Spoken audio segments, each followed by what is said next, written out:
देश के सभी मतदाताओं को एक हिस्सेदारी होनी चाहिए। जैसा कि आप जानते हैं, देश के बंटवारा के समय ये बात आई थी कि यहाँ के चल और अचल संपत्ति पे सभी नागरिकों का समान अधिकार होगा। लेकिन साथियों, आज आजादी का 74 वर्ष बीत चुका है। अब इतिहास गवाह है कि इन 74 वर्षों में जितनी भी सरकारें आई अब तक, वो सिर्फ पूंजीपतियों के लिए काम की।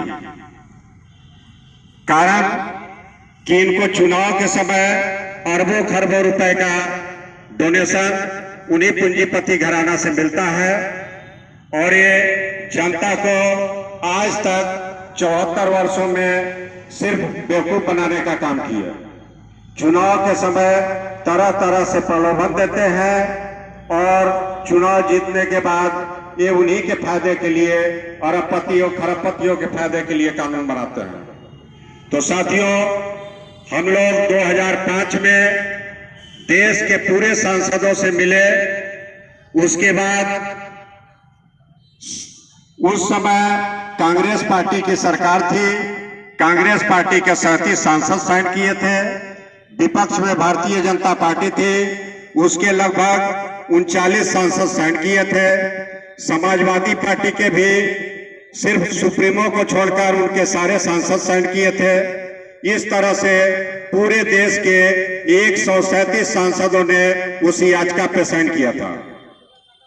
याचिका को सांसदों के माध्यम से ही एक मतदाता प्रीति परिषद बनाया गया और राज्यसभा में उसे सूचीबद्ध किया गया।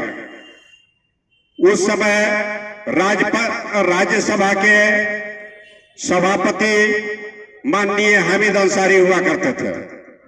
उनके नेतृत्व में एक दीपक गोयल कमेटी बनाई गई। उस दीपक गोयल कमेटी में केंद्र सरकार के 11 वरिष्ठ IAS अधिकारियों को शामिल किया गया।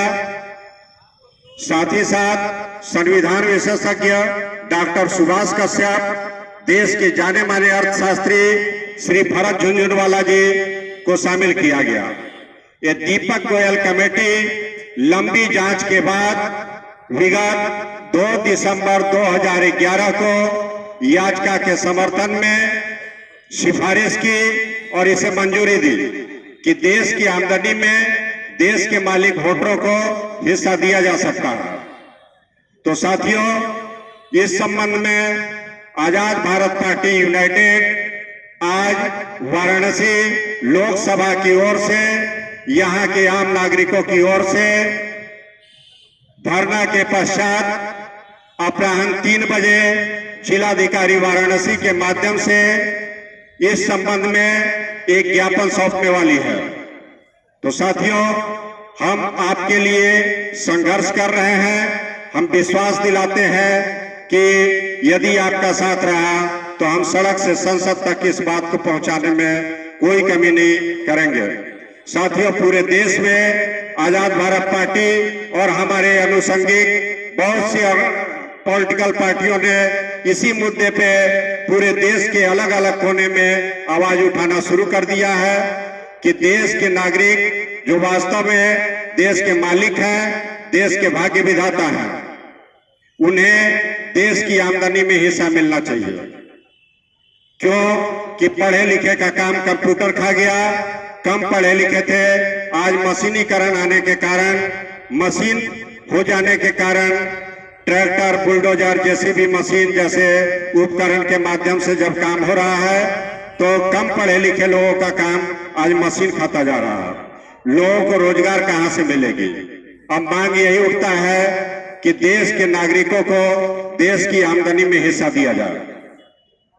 जैसा आप जानते हैं कि वर्तमान हालात ये है कि कोरोना जैसी महामारी में बहुत से ऐसे लोग हैं जो रोटी के लिए परेशान हैं। 2 वक्त की रोटी उन्हें नसीब नहीं हो पा रही है। तो पहले तो रोटी की चिंता होनी चाहिए कि हम रोटी का इंतजाम करें नागरिकों को। सेकेंडरी उसके लिए कपड़ा का जरूरत है। उसके पश्चात जो है अन्य आवश्यकताओं की आवश्यकता पड़ती है। तो साथियों, आजाद भारत पार्टी आज धरना के पश्चात अपराह्न 3 बजे जिलाधिकारी वाराणसी के माध्यम से एक ज्ञापन भारत के राष्ट्रपति एवं माननीय प्रधानमंत्री को सौंपने वाली है। इन्हीं शब्दों के साथ मैं अपनी वाणी को विराम देता हूं।